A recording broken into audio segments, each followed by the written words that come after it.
Eh bien, bonjour Tania, bonjour Joss, Bonjour à bonjour tous. à tous les stackers. Bienvenue sur le troisième numéro du podcast des stackers.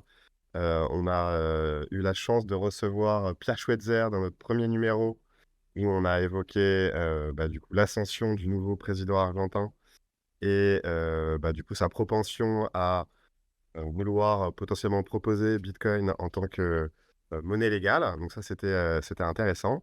Puis on a eu Nicolas Chéron, début janvier, qui nous a parlé du bilan des marchés financiers en 2023 et les perspectives 2024. Et puis on voit d'ailleurs maintenant avec un peu plus de 2 mois de recul que finalement ces prévisions étaient plutôt bonnes parce que comme vous le savez, nous sommes plutôt dans une phase haussière sur Bitcoin, c'est le moins qu'on puisse dire, vu que nous avons dépassé l'ATH en euros. Oui. Et aujourd'hui, pour ce troisième numéro, on est très content de recevoir Tania, alias la veille de ma réussite. C'est ça, si je dis pas de bêtises. Absolument. Et pour rappel, en tout cas, le podcast est disponible en live exclusivement à nos backers.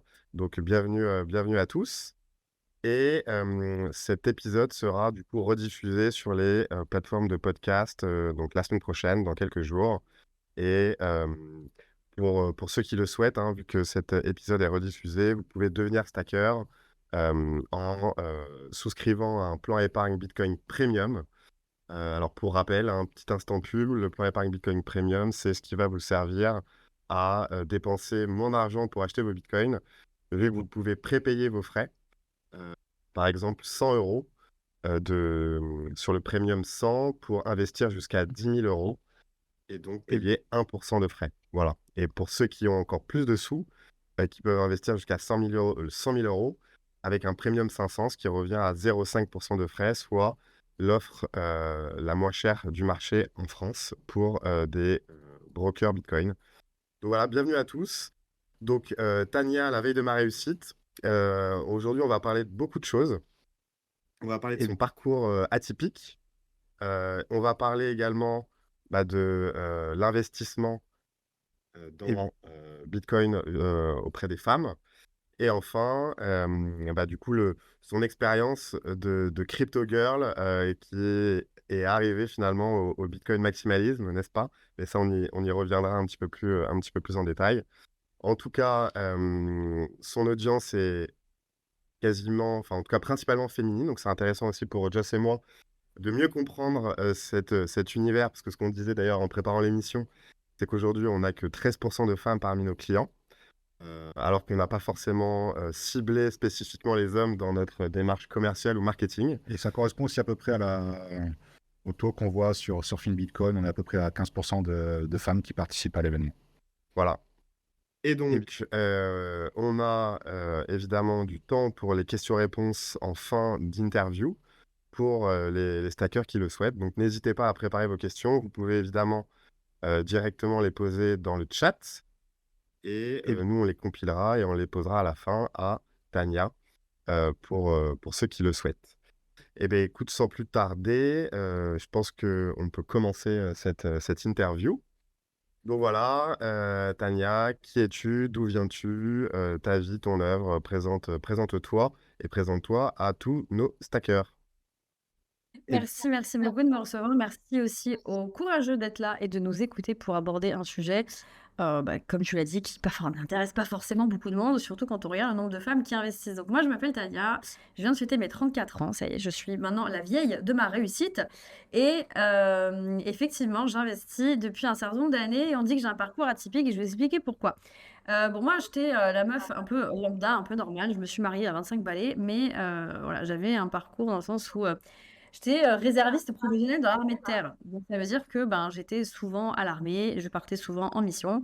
Et si bien qu'en 2018, j'ai été projetée sur l'opération Barkhane. Donc, j'ai fait le Mali et le Tchad pendant 6 mois. J'ai passé 6 mois déconnectée du monde et donc, du coup, loin de mon mari. Ce qui a eu le mérite, en fait, de me remettre un petit peu les idées à l'endroit et de me rendre compte qu'en fait, j'étais pas heureuse dans ma vie, que c'était un peu de la merde et que j'ai limite préféré rester en mission, c'est-à-dire limite sur un théâtre de guerre plutôt que de rentrer chez moi à la maison et de revoir mon mari. Donc quand je suis rentrée, je lui ai dit, bah écoute, ça va pas le faire, donc je me casse. Et là, je me suis rendu compte que c'était en fait d'être une femme mariée qui demandait le divorce sans aucun patrimoine parce qu'on avait acheté un appartement ensemble et c'est lui qui le gardait. Donc je payais son appart. Et moi, j'allais dormir chez des potes le temps de retrouver comment ça s'appelle, un taf, un appart, etc. Et vraiment, ce côté en mode je me retrouve sans rien, avec très peu d'argent, j'ai pas de boulot parce que bon, quand on est réserviste professionnel, ben, en fait, on n'a pas de CDI, on n'a pas de sécurité de l'emploi, on rentre, on n'a plus rien. Ça m'a beaucoup travaillé. Je me suis dit, c'est pas possible en fait de rester dans cette situation. J'ai pas d'oseille, j'ai pas de patrimoine, j'ai pas de parachute en fait, j'ai pas de matelas de sécurité. Et je me suis dit, ça ne peut pas durer. Il va falloir en fait que je fasse quelque chose pour avoir du patrimoine. Alors que toi, Mais avant, excuse-moi, je te coupe. Alors que toi, oui, avant, quelle est ta formation initiale? Parce que j'imagine que tu n'as pas de compétences particulières en investissement. Enfin, d'où tu non, viens par rapport à ça, en effectivement. fait? Non, effectivement, enfin moi, mon métier de base, c'est la veille, d'où le nom La Veille de ma réussite, parce que c'est pas juste un nom à la con, c'est un jeu de mots en fait avec mon métier de base, puisque moi, je viens vraiment du monde du renseignement, de la veille et de l'analyse. Et donc, moi, j'ai fait un master en histoire, qui est en fait la veille du passé. Et puis finalement, j'ai fait l'école de guerre économique, donc qui est une école de commerce à Paris, pour, on va dire, convertir ces compétences dans le monde de l'entreprise pour faire de la veille de l'histoire présente. Donc du coup, tout simplement de la veille au service des entreprises, du renseignement au service des entreprises. Donc Du coup, aucune compétence en investissement ou en gestion de patrimoine, a priori. absolument aucune. C'était pas mon domaine. J'étais une généraliste, c'est-à-dire que je pouvais aussi bien travailler pour le monde des transports, pour le monde bancaire, etc. Je crois qu'il y a quelqu'un qui a ouvert son micro. Ouais. Patlim, si tu peux muter ton micro. Je crois qu'il y a un écho, je suis désolée. Je pense que... Yes, merci beaucoup, c'est good. Excuse-moi. Non, j'avais zéro compétence en investissement. J'étais une généraliste, je pouvais travailler dans plein de secteurs différents, mais c'est vrai que, a priori, la finance, c'était quelque chose de très loin. Si bien que quand on a fait notre premier achat avec mon ex-mari, on a fait ce que fait tout le monde, c'est-à-dire qu'on a fait un emprunt sur le moins de temps possible, enfin sur la durée d'emprunt la plus courte possible, parce que tu comprends, les intérêts d'emprunt, c'est trop cher. On a acheté au prix, on a fait zéro négociation, on a fait zéro négociation au niveau bancaire. Enfin voilà, on a fait monsieur et madame tout le monde quand ils font un premier achat, quoi. Donc c'était vraiment l'incompétence la plus totale. Ce qui fait qu'on s'est fait fumer en fait sur les mensualités de crédit. Enfin bon, après ça c'est un autre sujet, mais vraiment en termes d'éducation financière, j'étais à peu près au niveau zéro, quoi. Donc voilà. Et c'est cette prise de conscience en fait quand je suis rentrée de mission, quand je suis rentrée d'OPEX, où on est un peu lâché dans la nature, où je me dis non, mais c'est pas possible de me retrouver sans rien, quoi. Donc ma priorité, ça a été de reconstruire une carrière, donc trouver un taf, avoir un appartement et être vraiment seule et indépendante. Et une fois que j'ai retrouvé un CDI, là, j'ai commencé effectivement à être sensibilisée, de par mon nouvel entourage, au monde de l'investissement. Et c'est là où je me suis dit, en fait, c'est pas mal Et, ce et- et truc. d'ailleurs, particulièrement l'immobilier, hein, je crois, hein, c'est ça, hein. Oui, Et pourquoi particulièrement d'abord l'immobilier. plus l'immobilier qu'autre chose au départ, en fait? Je pense que c'est culturel parce que quand on parle d'investissement en France, l'immobilier étant vraiment le placement préféré des Français après le livret A, j'imagine, c'est le truc qui revient le plus facilement sur la table. C'est le truc où il y a le plus d'éducation financière, je trouve, en France, parce que voilà, l'immobilier, les gens, ils sont vraiment très attachés en France. Donc je pense que c'est assez naturellement vers ça que je me suis dirigée. Et effectivement, j'ai fait un premier achat immobilier. Enfin, j'en ai fait même deux en même temps parce que quand je m'énerve, je fais pas ça à moitié. Donc j'ai acheté deux apparts en même temps. Et donc ça, c'était juste après le premier confinement, donc en 2020. Mais dans le même temps, je commençais aussi en fait à être sensibilisée à la crypto. Et je dis bien la crypto et pas Bitcoin, parce que il y a vraiment une différence entre les deux. Et ça, c'est un cheminement intellectuel que j'ai fait plus tard. Mais c'est vrai qu'au début, on entend parler de crypto. 2019, 2020, c'est le début du bull run. Donc ça y est, je commence à entendre parler de ces trucs-là. Moi, je commence à faire un investissement immobilier. Je me prends pour Warren Buffett. Et donc du coup, je commence un peu à toucher à tout. J'investis en bourse. On était en plein crash Covid, donc c'était génial. Les titres étaient très peu chers. Donc je commence à placer mon argent et je commence effectivement à être sensibilisée à la crypto. Et mon premier investissement crypto, d'ailleurs, c'était un altcoin à la con. Euh, et c'est comme ça voilà, que ça a commencé en 2020. Donc voilà un petit peu ce qui a drivé ma réflexion de pourquoi je suis rentrée dans le monde de l'investissement et comment je suis rentrée là-dedans. Et comment est-ce que tu es passé donc, de ton intérêt à l'immobilier à la crypto en général et quel a été ton premier hook ou la première chose qui t'a fait t'intéresser au sujet? Est-ce que c'est quelqu'un qui t'en a parlé? Est-ce que tu es tombé dessus dans un article de presse? Quel était ton premier pied dans la porte de ce monde-là? Et pour Eh ben, c'est un entourage, encore une fois. Et c'était mon copain qui m'en avait parlé. Et moi, au début, je me moquais de lui, dans le sens où c'était lui qui m'avait parlé d'immobilier. Et je dis non, mais n'importe quoi, tu es en train de croire tes gourous là sur YouTube qui sont au bord d'une piscine en train de te dire que l'immobilier c'est génial et que c'est facile. Et ensuite, il a fait lui-même un premier investissement immobilier et il m'a montré les chiffres. Et comme je suis pas complètement teubée, j'ai dit ah, effectivement, c'est intéressant ton truc.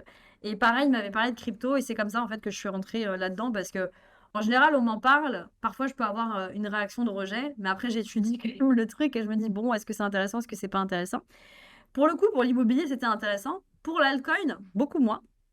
Parce que je pense qu'au début, quand on est complètement inexpérimenté dans le domaine crypto, on va un peu se laisser entraîner par ce que dit l'entourage, parce que disent les gens, oh là là, le projet, il est génial, il est incroyable. Et comme on n'a aucune notion, on se laisse en fait entraîner par ces narratives qui ne sont que des narratives, mais qu'on va prendre en fait pour réelles, on va vraiment croire que c'est vrai.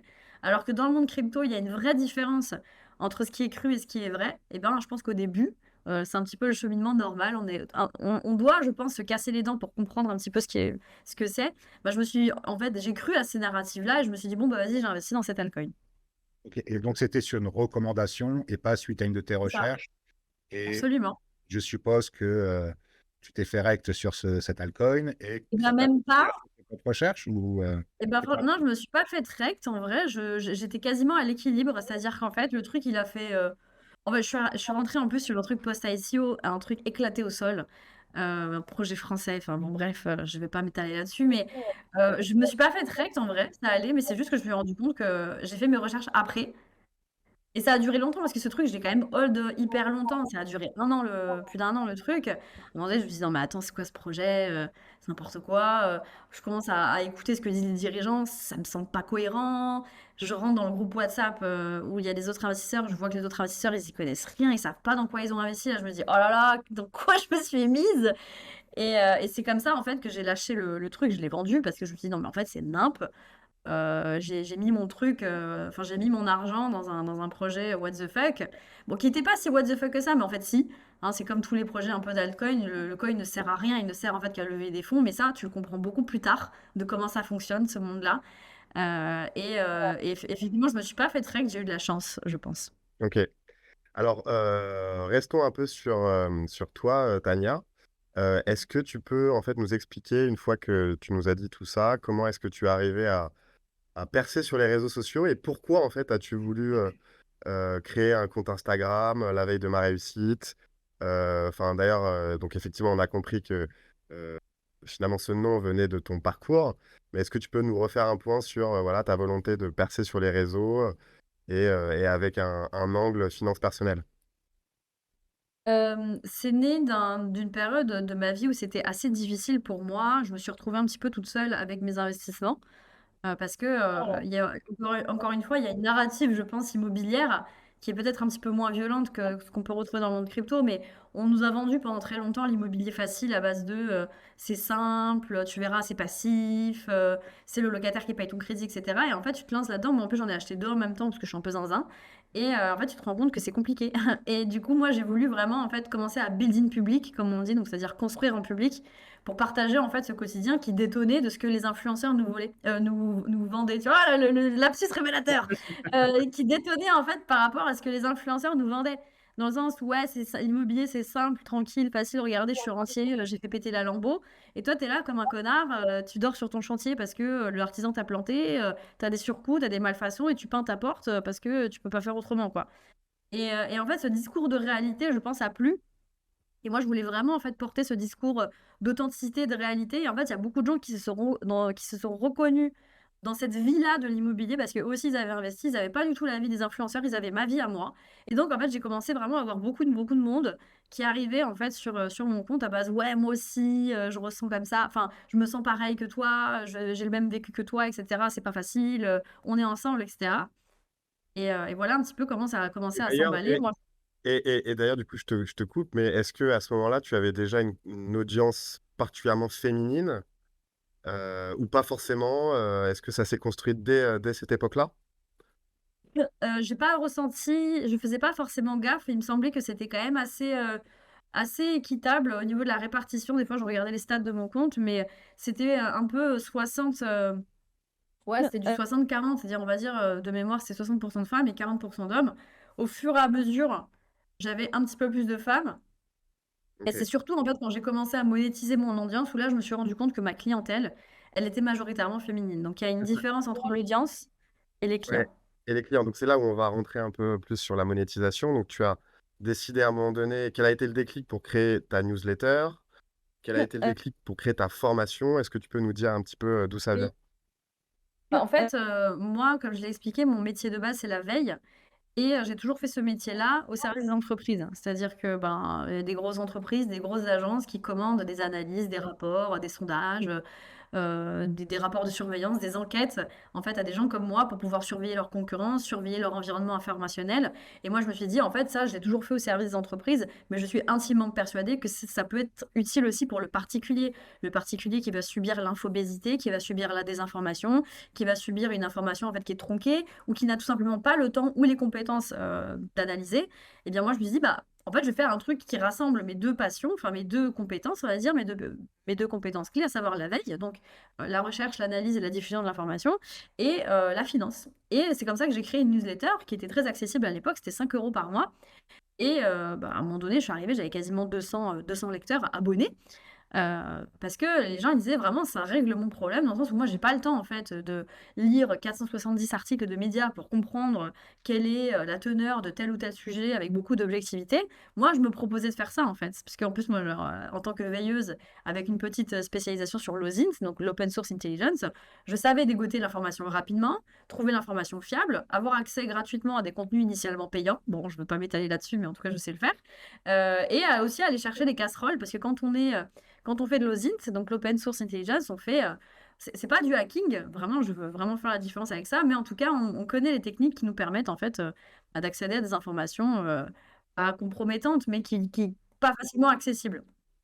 Ok. Et les gens ont kiffé en fait. Et ça a été un succès assez rapidement. Et c'est de là où tu as eu le déclic de créer ta formation. C'est là où en fait je me suis dit ben de la newsletter il va falloir que j'upgrade parce qu'en fait le format écrit c'est bien mais ça ne me permet pas d'implémenter une vraie transformation chez mes clients et moi j'avais envie d'aller plus loin aussi et d'être 100% indépendante également parce que c'est aussi mu par deux sujets. Je me suis dit j'ai pas envie en fait de passer ma vie à vendre une formation à 5 euros, j'ai envie de faire quelque chose de beaucoup plus gros et c'est là où en fait je me suis dit je vais faire un gros truc bah, qui aujourd'hui s'appelle Booster Finance, où il va y avoir bah, un peu, c'est une encyclopédie, c'est-à-dire qu'il y a une formation veille, donc une formation veille financière qui, à mon sens, est unique sur le marché, mais aussi une partie immobilier, une partie location courte durée, une partie bourse, une partie crypto, parce que ça a été aussi drivé par la réflexion que tout le monde va nous vendre un petit peu sa soupe à base de ouais, fais de l'immobilier, c'est génial, ouais, fais de la crypto, c'est génial, non, il faut faire de la bourse, c'est génial. En fait, tout est bien, tout est cumulable et je pense que si on veut vraiment avoir un portefeuille diversifié et une approche holistique autour de l'investissement, il faut combiner les stratégies pour avoir du résultat. Si on compte que sur la bourse, bah, peut-être que dans 60 ans, on va avoir une rente. Si on compte que sur l'immobilier, à un moment donné, on va être limité par un certain nombre de mécanismes comme le taux d'endettement, etc. Si on compte que, entre guillemets, sur la crypto, on va se faire rect.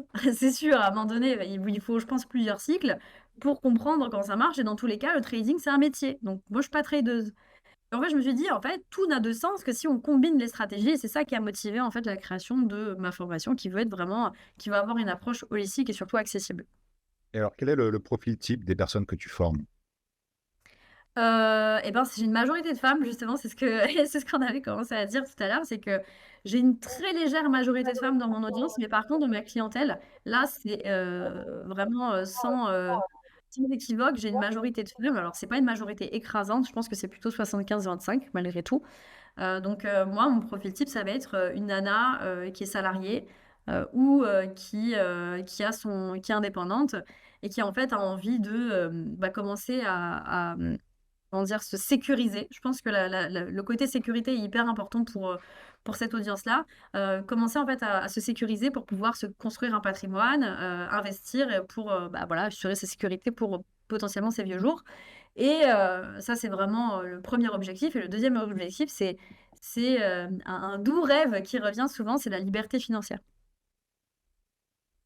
Ok.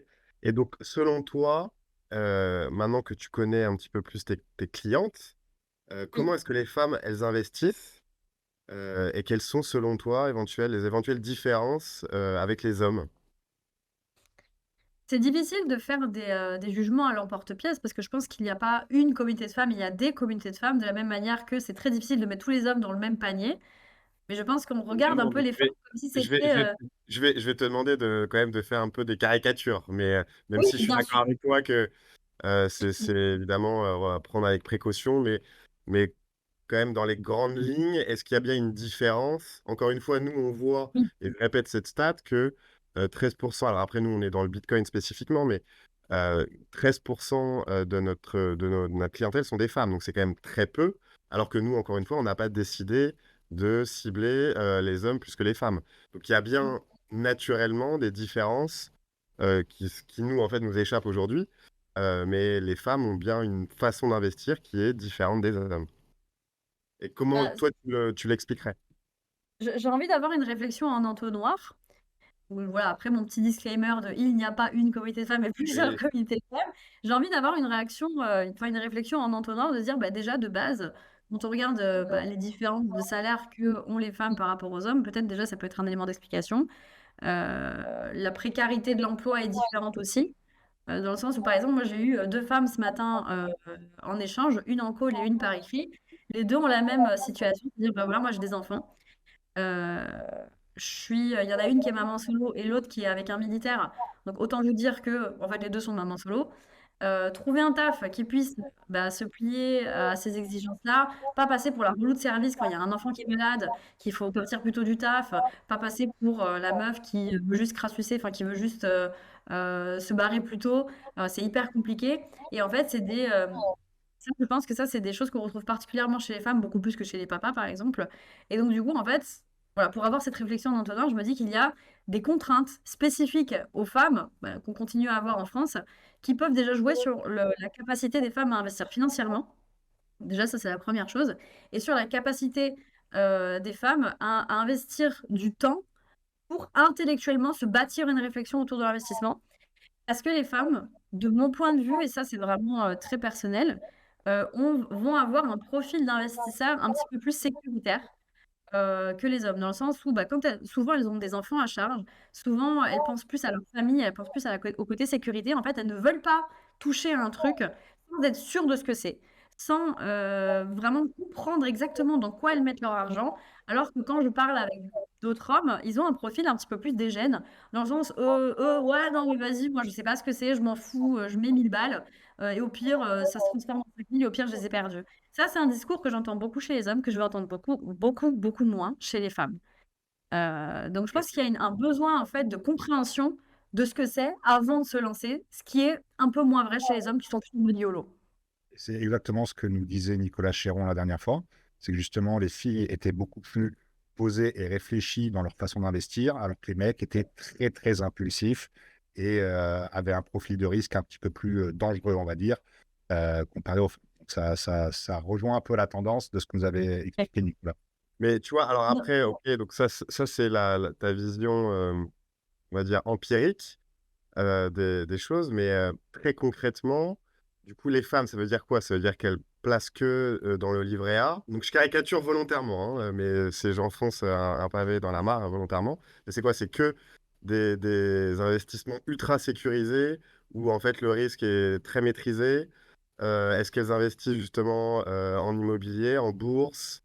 Voilà, Ouais. comment est-ce que tu vois ça très concrètement depuis ta formation Booster Finance?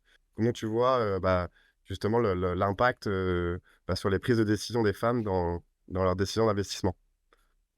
On va dire Bah, il y a plusieurs axes. Bon, déjà, encore une fois, un disclaimer, ça n'empêche pas du tout d'avoir des femmes avec des profils plus impulsifs et des profils dégènes, c'est complètement possible. Mais c'est vrai qu'en général, effectivement, elles ont tendance du coup à privilégier des choses plus terre à terre, qu'elles ont plus traditionnelles, qu'elles connaissent, comme effectivement l'immobilier, les livrets, et en mode je connais pas, je touche pas. Ce qui n'est pas une mauvaise chose, hein, en vrai. Et ça aussi, ça explique d'autres stats qu'on a qui disent en fait quand les femmes investissent, elles sont plus performantes. Et ça, il y a plusieurs études en fait qui viennent corroborer ce constat-là. Pourquoi? Justement, je pense que c'est ce côté très réfléchi, très sécuritaire qui vient en fait jouer en leur faveur quand elles investissent. On va J'ai dire une ref, hein, d'ailleurs, une étude qu'on m'a envoyée en fait d'un exchange qui s'est écroulé à Singapour. Je sais pas si vous avez entendu parler de cette étude-là, il faudrait que je la ressorte. Mais en gros, ils ont récupéré les datas de ces exchanges-là, ils ont constaté en fait les portefeuilles de femmes avaient beaucoup mieux performé que ceux des hommes. Et c'était hyper. Il faudrait que je la ressorte, là, je vais la chercher. Ok, bah ouais, franchement, ça peut être intéressant. Après, moi, ma question, elle n'était pas vraiment spécifiquement liée à la crypto, hein, mais vraiment plus de la gestion de patrimoine Et- dans son ensemble. Et effectivement, en tout cas, si je résume, toi, ton audience monétisée, on va dire, est à plus de 75% auprès de femmes. Et finalement, alors volontairement, je vais poser une question un peu polémique, mais finalement, les 25% d'hommes, qu'est-ce qu'ils viennent chercher avec ta formation? Et pourquoi est-ce qu'ils iraient pas ailleurs? Qu'est-ce qu'ils viennent chercher plus spécifiquement dans ton approche à toi? On va dire. Moi, c'est très récent en fait, ce ciblage femme que j'ai. Si tu veux, moi à la base, je ciblais pas les femmes. Donc, je pense que c'est aussi pour ça que des hommes se sont reconnus dans ma com, parce que moi, j'avais pas du tout une communication axée sur les femmes. Mais je me suis dit à un moment donné, le marché a raison. Si c'est une majorité de femmes qui se reconnaissent dans moi, il faut que je leur parle davantage. Donc, il y a, je pense, une partie d'hommes qui se sont engouffrés dans ce moment-là où j'avais pas du tout ciblé sur les femmes. Et je pense que c'est tout simplement ma personne, en fait, qui leur parle.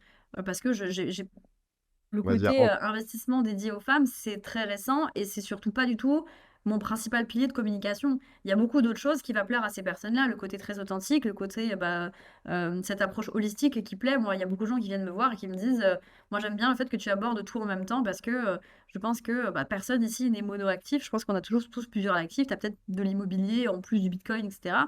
Moi, je veux quelqu'un qui me parle de tout ça en fait et qui m'aide à combiner les stratégies et qui soit compétent en veille, par exemple. Tu vois, voilà, c'est ce que les hommes de ma formation viennent me dire. C'est ce côté confiance, en fait, qu'ils ont en moi.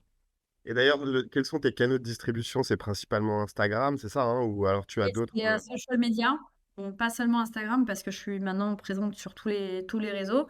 Ça va être en fait social media marketing. C'est vrai que je suis pas très développée sur le reste, comme par exemple le SEO, etc. Je suis nulle. Donc, c'est effectivement essentiellement du social media marketing. C'est en lien avec mes compétences, tout simplement, parce que moi, effectivement, je viens du monde de la veille, mais très rapidement, je me suis spécialisée en veille social media pour les entreprises pour lesquelles je bossais. Donc, c'est un domaine dans lequel je suis particulièrement à l'aise.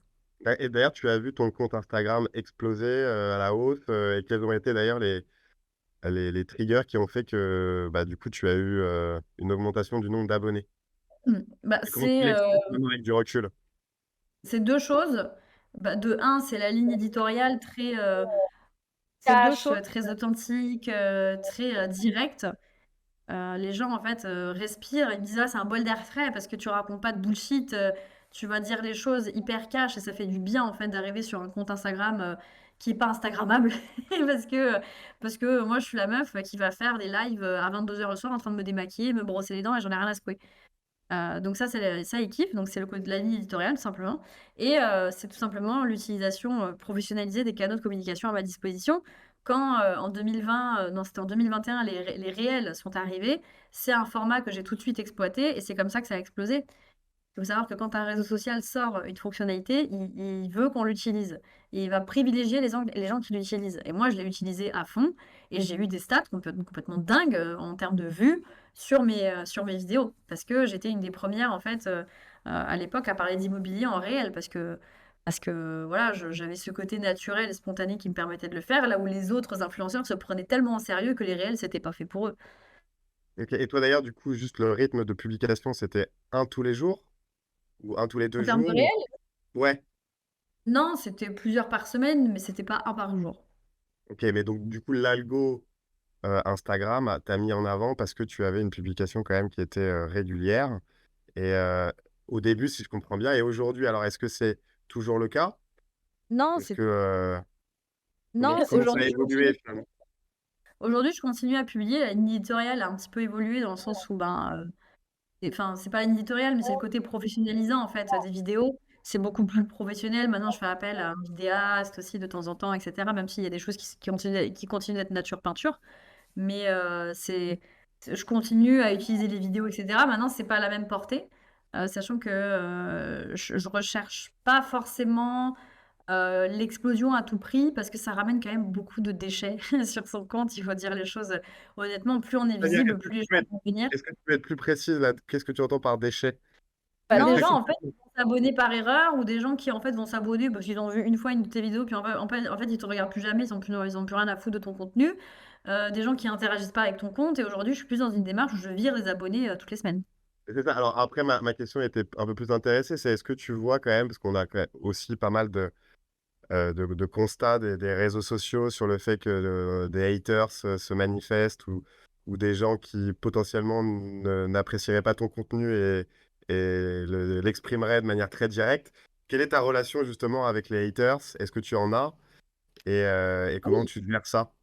Non, Bah, c'est j'ai plein de haters. Moi, en général, ma tradition, c'est de les afficher. J'ai toujours fait ça, que ce soit les haters ou les dick pics ou les trucs à la con que je reçois en DM, j'affiche.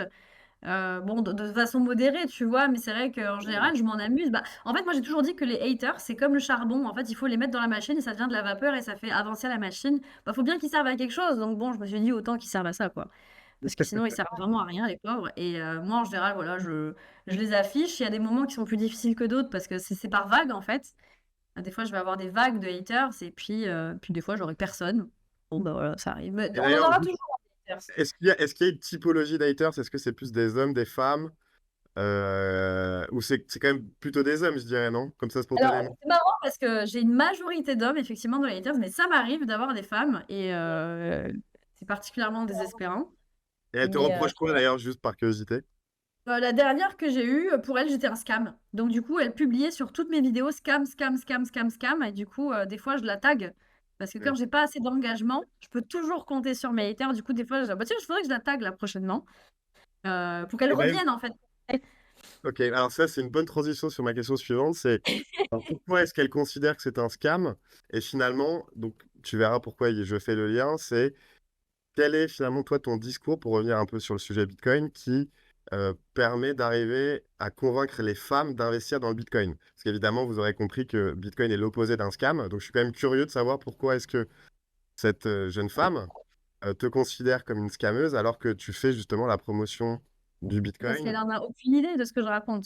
En fait, si tu veux, le problème, c'est que quand tu es entre guillemets influenceur money, influenceur make money, donc influenceur argent, finance personnelle, investissement. Il y en a eu tellement ces derniers temps, il y a eu tellement d'arnaques et je peux le comprendre que maintenant, toute personne en fait qui va faire un contenu sur un placement ou sur une technique pour avoir de l'oseille, on va être assimilé à des scammers ou à des vendeurs de formation. Et en plus, maintenant, aujourd'hui, je vends de la formation, donc moi, je complète vraiment, j'ai toute la panoplie du scammer.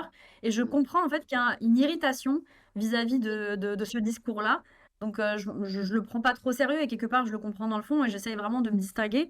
Mais voilà, je pense que dès qu'on parle d'argent et d'investissement, il y a des lumières qui s'allument chez les gens et c'est pas malsain dans le fond parce qu'il y a eu des arnaques, ils ont raison de se méfier.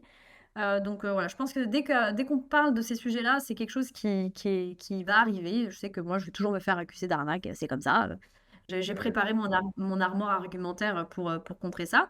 Et justement, comment je fais euh, pour convaincre les gens que ce que je raconte, c'est pas des conneries, quand je parle de Bitcoin, c'est pas de l'arnaque. Surtout qu'il y a beaucoup d'incompréhension sur ce qu'est Bitcoin. J'en ai marre, moi, de voir Bitcoin, c'est du vent. C'est vraiment de l'inculture crasse, en fait, de dire ça avec beaucoup d'aplomb et ça m'énerve. Typiquement, pour démonter ces discours-là, j'ai organisé il n'y a pas longtemps un challenge. Donc, le challenge, bon, je l'ai appelé crypto pour pas être sectaire. Alors que, bon, 99%, j'ai parlé de Bitcoin. J'ai fait un challenge 100% gratuit où pendant 3 jours, j'ai envoyé des vidéos de formation assez chiadées aux gens j'ai ouvert un Slack aussi, vous pouvez poser toutes leurs questions. Et pendant 3 4 jours, j'étais à fond à leur dispo. Voilà, pour vraiment mettre en avant très simplement ce qu'est Bitcoin. Et ça a été une réussite parce que j'ai reçu énormément de messages. Et encore ce matin sur mon compte LinkedIn qui me dit merci d'avoir fait ce challenge parce que tu es la seule en fait qui m'a vraiment aidé à vraiment comprendre ce qu'était Bitcoin. Parce que je pense qu'il y a aussi un discours très compliqué dans le milieu qui est ça. Est-ce que tu peux être plus précis justement en quoi consistait ce challenge? Quels étaient justement les messages que tu voulais faire passer? Voilà, quels étaient vraiment les contenus proposés et quel était le fonctionnement de ce challenge? Bah, déjà, il y avait une grosse carotte qui, je pense, était un petit peu trop grosse avec un peu de recul, c'est que les gens pouvaient gagner 1000 euros en Bitcoin. Déjà, c'était une motivation, je pense, pour eux, mais avec le feedback que j'ai eu, je pense que c'était peut-être un peu trop, mais bon, c'est un autre sujet.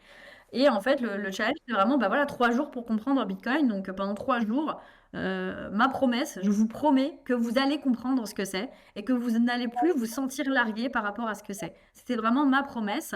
Et je disais aux gens, si vous n'avez toujours pas compris, vous venez en DM et c'est moi qui vous explique en one-one ce que c'est, quoi, pour vraiment répondre aux questions. Et vraiment, tout le monde a compris. Et donc voilà, le challenge, la promesse, c'était ça, c'est vous gagnez. Enfin, on joue en fait 3 jours pour comprendre Bitcoin et potentiellement vous allez gagner de l'argent en plus parce que vous allez jouer avec moi. Donc Ok, ça a mais été en une gros, réussite. quels étaient justement les points sur lesquels tu insistais? Est-ce que voilà, quel était le niveau de technicité que tu avais? Est-ce que, voilà, enfin, Surtout, quels sont les points bloquants à la compréhension de Bitcoin et comment toi tu les désamorces? C'est ça Mm. surtout qui est intéressant de. Ouais. Et c'était 4 vidéos au final, donc 3 vidéos en différé et une en direct live. La première, c'était vraiment expliquer, OK, pourquoi Bitcoin a été inventé, parce que je pense que on prend pas Bitcoin par le bon bout quand on veut expliquer ce qu'est Bitcoin. On va toujours expliquer sur ce que c'est et on vient pas expliquer quel problème ça résout. Et en fait, moi, je veux vraiment dire, commencer par là, pourquoi ça a été inventé? Quel problème ça vient résoudre? Et en fait, je parle du problème en disant, moi, si je veux envoyer un Bitcoin à Joss, enfin, si je veux envoyer de l'argent à Joss aujourd'hui, je suis obligée de passer par ma banque ou je suis obligée de venir, moi, me déplacer comme ça dans son bureau pour lui donner de l'argent. Et en plus, ça va être limité. Je vais pas pouvoir lui donner autant d'argent que je veux parce que je vais être limitée à la banque, etc. Et en fait, je commence par pointer le problème. Et là, les gens, ils sont tous d'accord pour dire qu'effectivement, soit je passe par un intermédiaire, un tiers de confiance, soit je me déplace physiquement et c'est galère. Donc le problème, on le comprend tous. Et je lui dis, bah voilà, en fait, Bitcoin vient casser ces problèmes-là. Ah, déjà, on commence à comprendre quel problème ça résout. Et après, il y a le comment ça marche. Parce que le problème, c'est de se dire, OK, mais comment c'est possible qu'on passe par aucun tiers de confiance, que ça soit décentralisé, comment fonctionne la décentralisation, etc. Et en fait, c'est comme ça en fait, que j'arrive à rentrer un petit peu comme un cheval de Troie dans la compréhension et un petit peu le hack du cerveau des gens. C'est vraiment de rentrer, pas par comment ça marche, mais d'abord sur pourquoi ça a été créé et quel problème ça résout. Et toute la première vidéo du challenge a consisté à expliquer ça. D'ailleurs, maintenant, je l'ai mis en ligne publiquement sur YouTube, sur ma chaîne YouTube. Et j'essaye vraiment d'être très enthousiaste quand j'explique les choses et de vraiment dire très simplement pourquoi ça existe. Regardez les monnaies fiduciaires, comment elles fonctionnent. Voilà, c'est une entité centrale qui s'appelle soit la Banque centrale, soit la Fed, qui va décider de la money supply. Et quand je leur dis, est-ce que vous savez aujourd'hui, par exemple, combien il y a de money supply sur l'euro? Personne n'est capable de répondre tout simplement parce qu'il n'y a pas de limite. Et ça, en fait, en pointant les problèmes, les gens commencent à comprendre l'intérêt et de pourquoi ça existe. Donc voilà un petit peu comment j'ai réussi à hacker le truc. et d'ailleurs, ton audience, du coup, elle était, parce que sur YouTube ou sur Instagram, etc., quelle est la part de femmes qui ont regardé enfin, qui ont participé à ce challenge? Est-ce que, pareil, Euh, c'était dans les mêmes ordres de grandeur, 75-25, ou c'était quoi? J'ai pas exactement fait le décompte pour le coup parce qu'on était plus de 650, enfin 673, je crois, au final inscrits. Et j'avoue que j'ai pas fait l'export pour compter, donc j'en suis navrée. Mais en tout cas, il y avait beaucoup de femmes, ça c'est une réalité. J'aurais reçu énormément de messages de femmes qui étaient très contentes pour me dire, franchement, merci, j'ai tout compris. Donc ça, c'était Nous, une d'a- victoire pour moi. Alors, nous, d'ailleurs, hein, pour ceux qui n'étaient pas au courant, parce que Stackinsat était partenaire aussi de ce Oui. challenge. Et effectivement, nous, on peut te dire que, et Joss le sait, parce que c'est lui qui est opérationnel par rapport à ça, c'est qu'on a eu beaucoup de nouvelles clientes, du coup. Et c'est en partie grâce à toi, donc merci pour ça. Mais effectivement, on a eu une recrudescence de femmes. Le taux d'inscription de personnes féminines a grandement augmenté durant ton challenge. Bon, merci C'est beaucoup. parfait, c'était exactement le but. Et pourquoi j'ai fait ce challenge aussi, justement, pour revenir là-dessus, c'est que moi, j'avais déjà beaucoup parlé de Stacking Plat, parce que voilà, c'est une entreprise que j'aime bien depuis le début. Et j'ai remarqué en fait qu'il y avait un blocage au moment où les gens devaient vraiment confirmer le PEB, donc le plan épargne Bitcoin, parce que c'est pas comme sur une plateforme classique où on va envoyer l'argent et terminer bonsoir. Au début, il n'y avait pas les plans épargne Bitcoin avec les options de conservation. Et en fait, il y avait une incompréhension profonde de comment ça fonctionnait. Et là, je me suis dit, il faut que je fasse un challenge pour expliquer pourquoi Stackinsat en fait demande une adresse de wallet. C'est quoi un wallet en plus déjà? Et pourquoi je dois avoir un wallet? Pourquoi je peux pas le conserver chez eux? Quelle est la philosophie derrière? Il y avait un blocage en fait là-dessus. Je me dis, il faut que je fasse un challenge pour expliquer en fait pourquoi ils font ça et quel est le principe. Parce que c'est une logique qui est complètement différente d'un placement classique. On va ouvrir un livret, je ne sais où, on va envoyer la thune et terminer. Bonsoir. Non, là c'est différent. On vous demande d'avoir un wallet décentralisé, uncustodial. Qu'est-ce que ça veut dire? Quels sont les enjeux derrière? Et c'était ça aussi l'intérêt du challenge, c'était comprendre pourquoi profondément vous faites ça, pourquoi ça fonctionne comme ça. Et c'est là où j'ai vu moi aussi, parce que je reçois un mail quand les gens s'inscrivent avec mon code promo. C'est là où j'ai vu en fait les gens qui transformaient. Parce qu'en fait, au début, on reçoit un mail pour dire coucou, vous allez avoir un fiel. Et après, c'est bon, votre fiel est confirmé.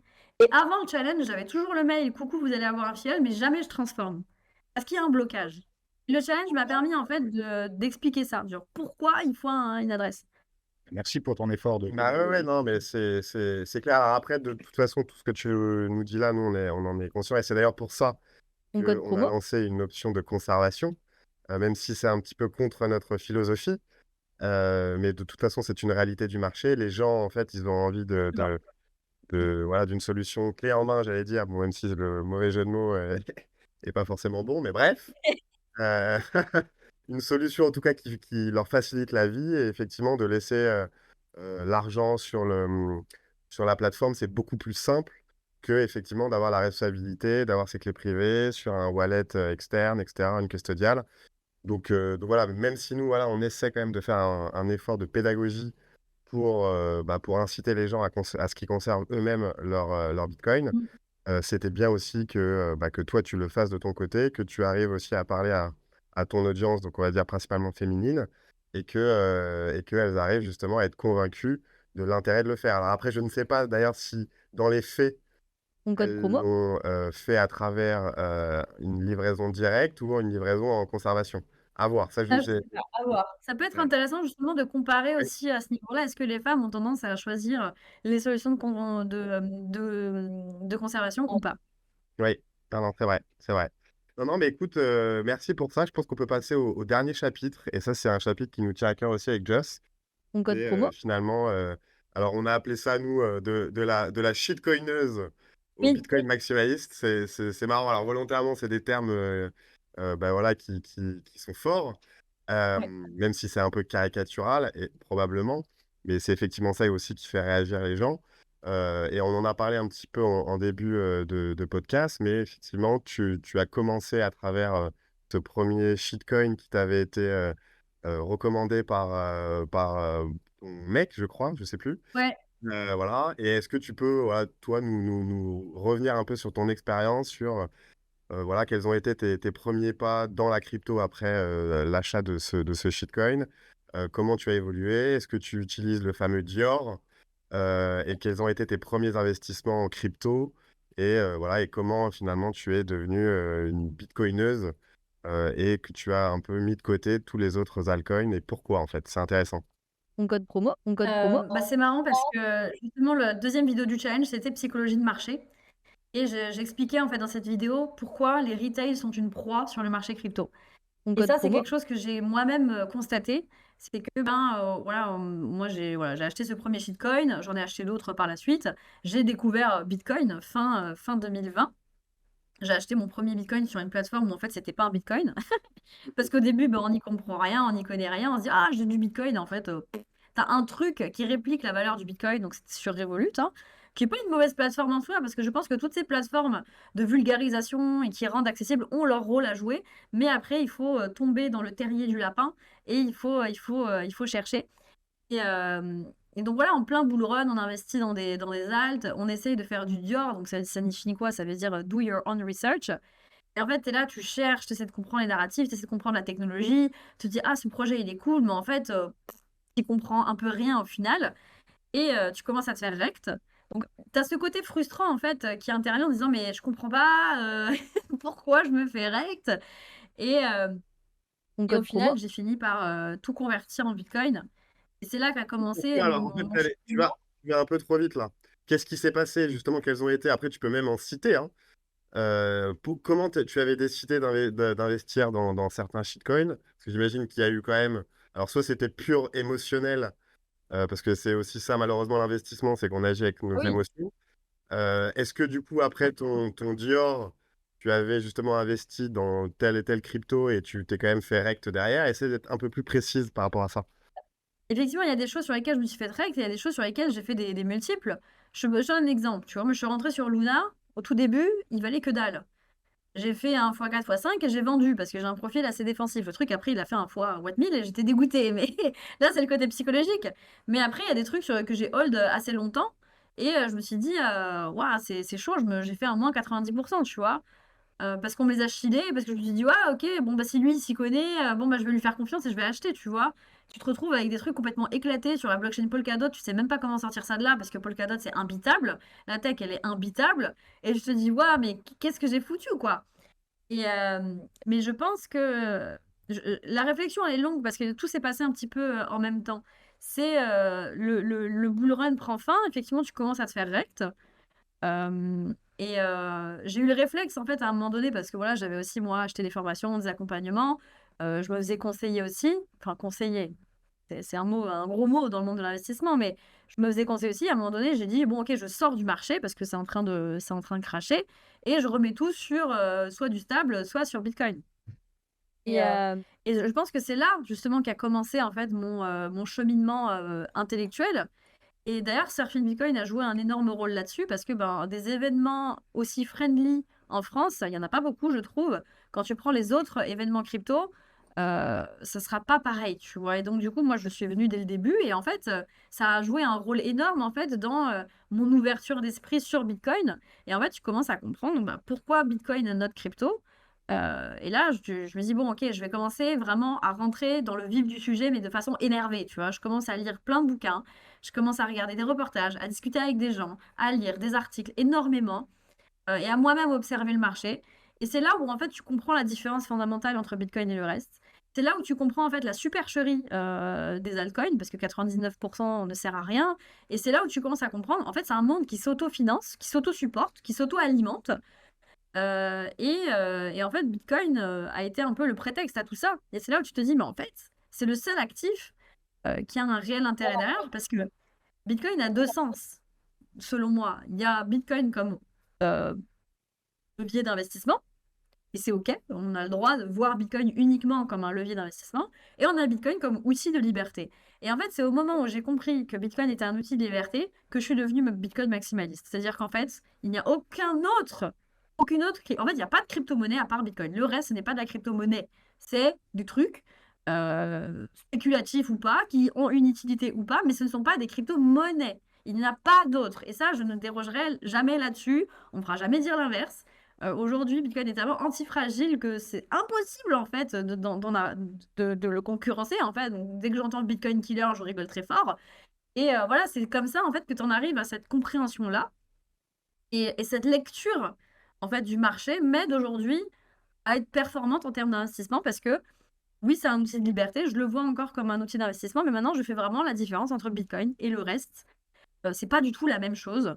Moi, j'ai envie de comparer aujourd'hui le monde crypto et des altcoins à ben, un peu du private equity. Alors oui, ce n'est pas du tout de l'equity. Quand on achète un shitcoin, on n'achète pas un morceau d'entreprise, on achète un shitcoin, mais on le fait quelque part en pleine conscience. On sait que c'est un truc qui ne sert qu'à lever des fonds, qui va être spéculatif.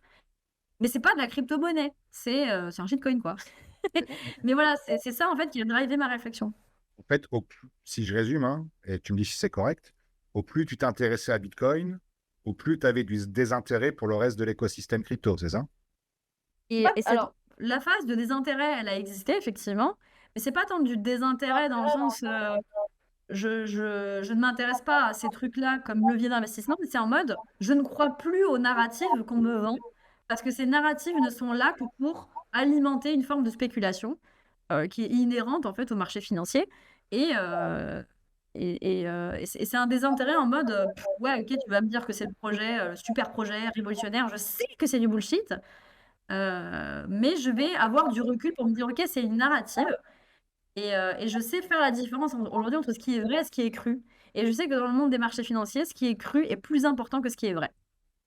Ok. Non, non, mais écoute, en tout cas, c'est super intéressant ton point. Et donc, d'ailleurs, la question que tout le monde se pose, c'est aujourd'hui sur la gestion de ton patrimoine personnel. D'ailleurs, je ne sais pas si tu peux y répondre, parce que ce n'était pas prévu, mais est-ce que tu peux nous dire la répartition en pourcentage de toutes tes classes d'actifs, un peu approximativement, Et ça, entre Bitcoin, immobilier, actions je ne sais pas d'ailleurs si tu peux communiquer là-dessus, mais en tout cas, je te pose cette question. ouais, moi, ça me dérange pas. Je vais avoir beaucoup d'immobilier, forcément, parce que l'effet de levier, je l'ai utilisé à plein. Je me suis endettée jusqu'au 100 pour pouvoir, comment dire, avoir de l'immobilier. Et d'ailleurs, justement, cette réflexion sur la monnaie dette, etc., est venue après mon endettement. Et c'est vrai que j'ai beaucoup réfléchi. Je continue de réfléchir aujourd'hui sur le bon sens de m'endetter. Parce que quand on comprend, en fait, à quel point la monnaie dette est nocive pour nos sociétés, c'est vrai que c'est des choses que je continue sur lesquelles je continue à réfléchir. Mais c'est vrai qu'aujourd'hui, j'ai une grande majorité d'immobilier et j'ai pas d'outils, moi, qui me permet de traquer en temps réel, comme Finari, par exemple, qui sont une aberration d'un point de vue privacy, pour savoir combien de pourcentage de mon patrimoine est composé. Je sais pas, j'en ai rien à secouer. Moi, le seul truc qui m'intéresse, c'est que je dors bien la nuit avec mes investissements, mais c'est effectivement, ça va être, je pense, une grande majorité d'immobilier.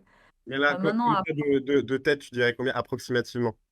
en net, je dirais, je sais pas, 75%, 80% d'immobilier. Ok. Euh, Ok. 80% d'immobilier, Et le reste?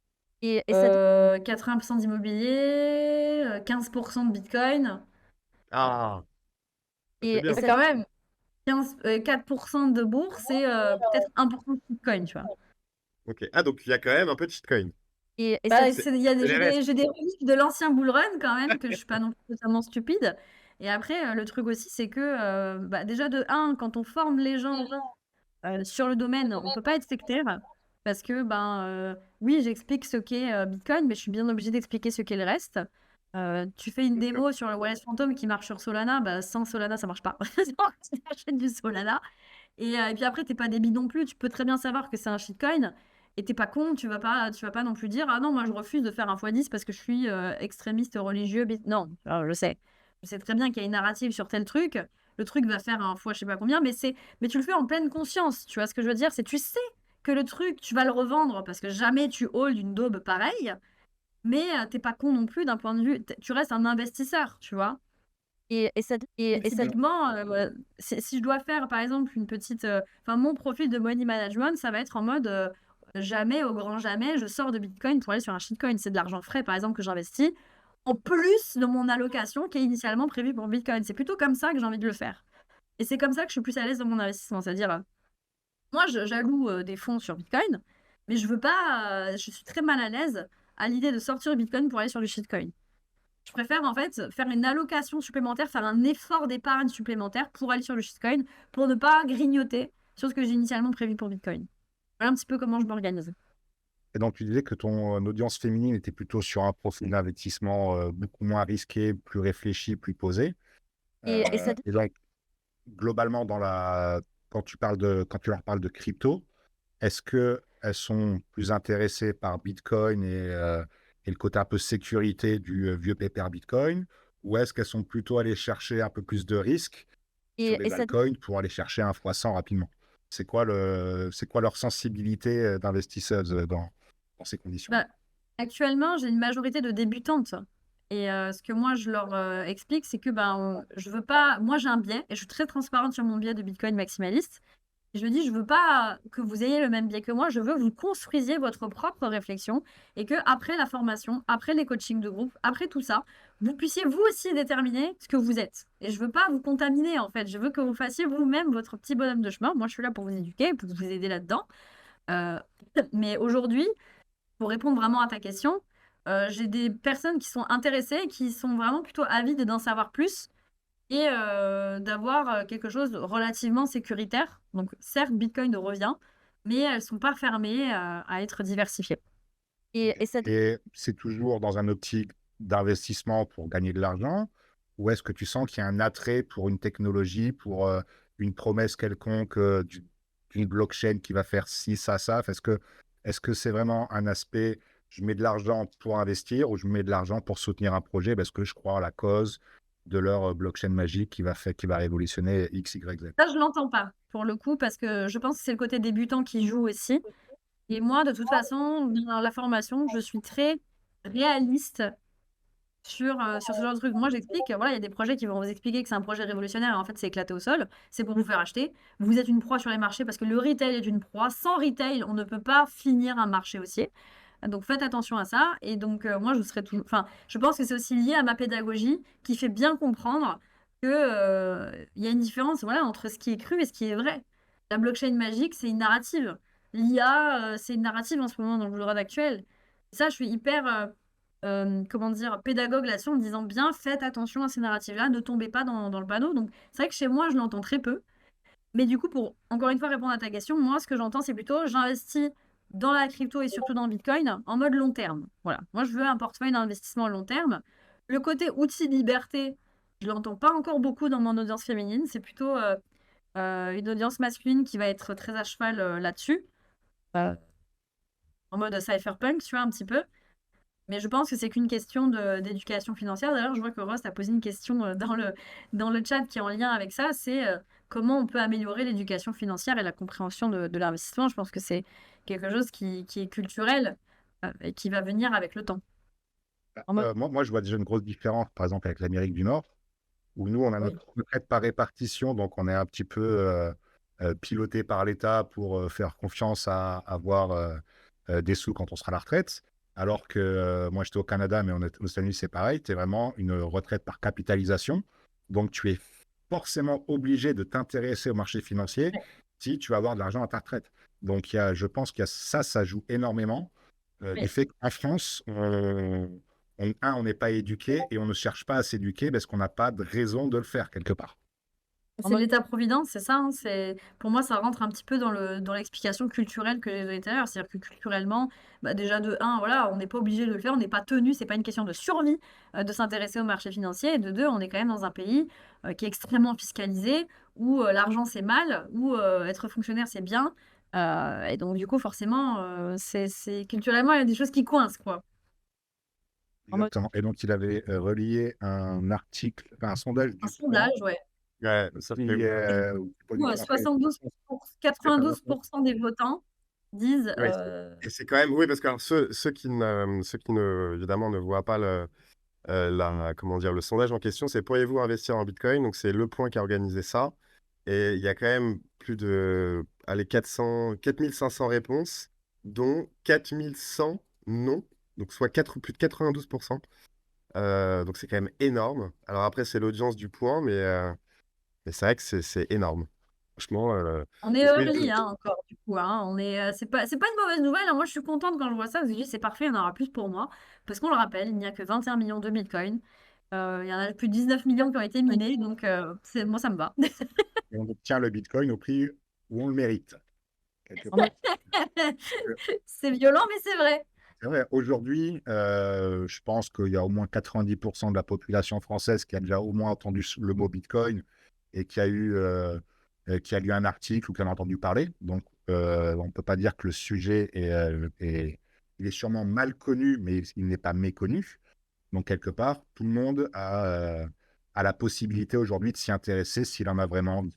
Et moi, je pense que j'ai vu, en tout cas, pendant le confinement, il y a eu énormément de temps de cerveau disponible et il y a eu énormément de personnes qui sont intéressées globalement au sujet de l'investissement, de l'argent, de la monnaie, de l'épargne et par ricochet à Bitcoin. Je ne sais pas, est-ce que tu as perçu ça aussi, ce petit changement d'intérêt suite au confinement?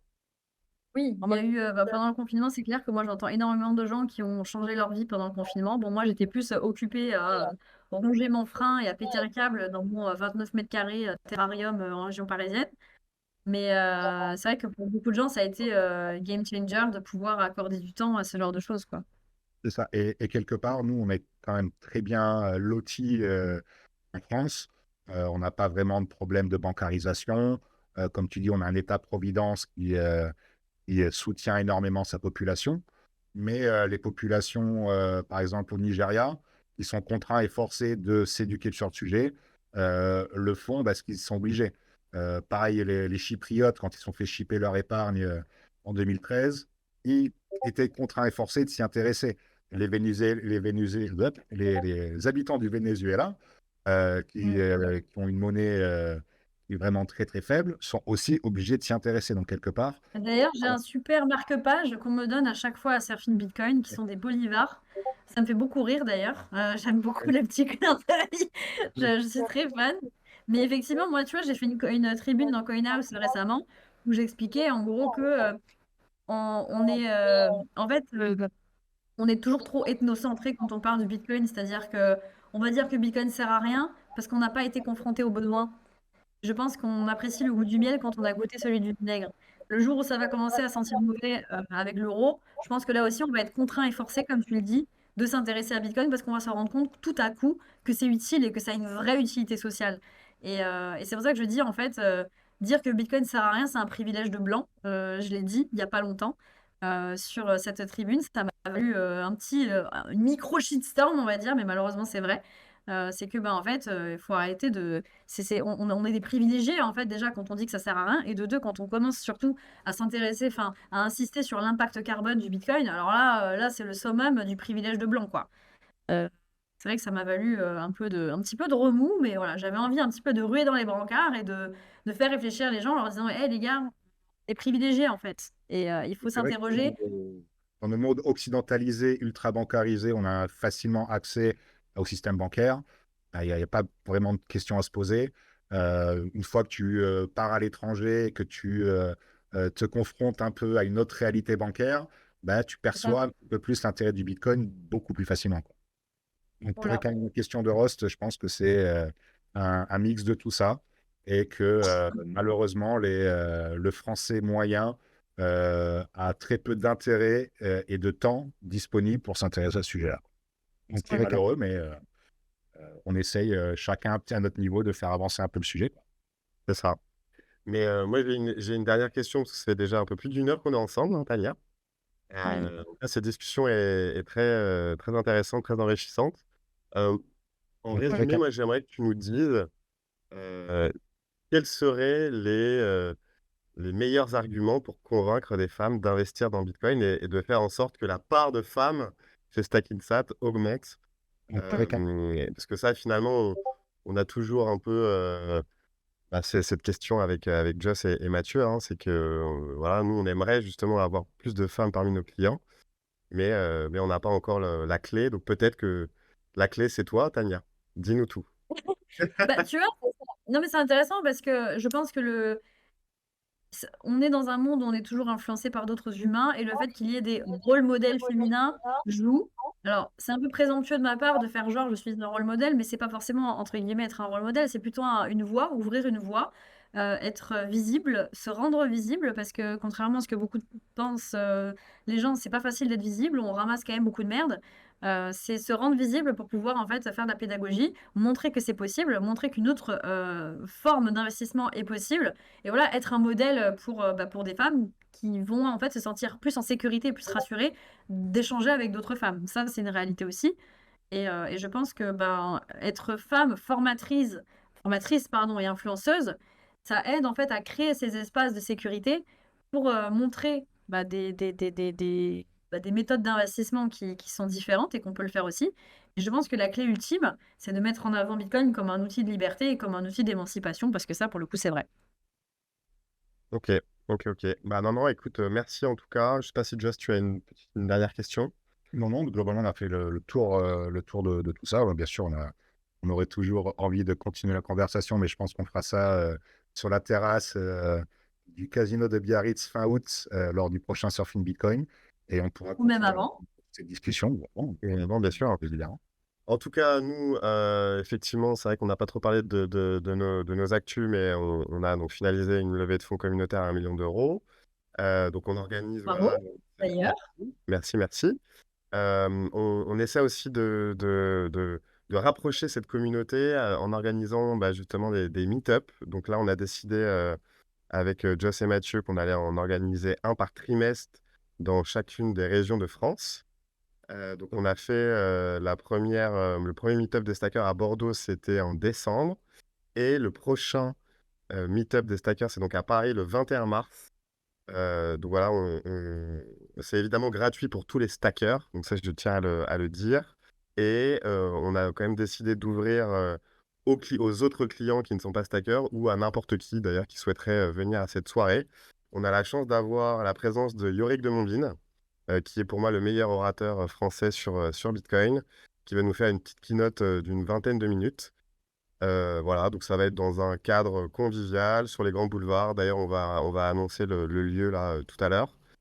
Donc ambiance sympa. Donc ce sera un open bar avec charcutes, fromage et croque-monsieur. Voilà, donc l'idée c'est évidemment de parler de l'actualité, de parler de notre levée de fonds, de parler évidemment des moyens de convaincre son entourage parce que forcément, on a tous un oncle ou un cousin qui est anti-Bitcoin ou une cousine d'ailleurs, parce que c'est plus les femmes qui sont malheureusement Non, pas forcément, anti-Bitcoin. hein. Oui, non, Je c'est vrai. comprends. Non, non, c'est vrai. En tout cas, sur la partie écologie, peut-être. C'était un peu ce que je sous-entendais.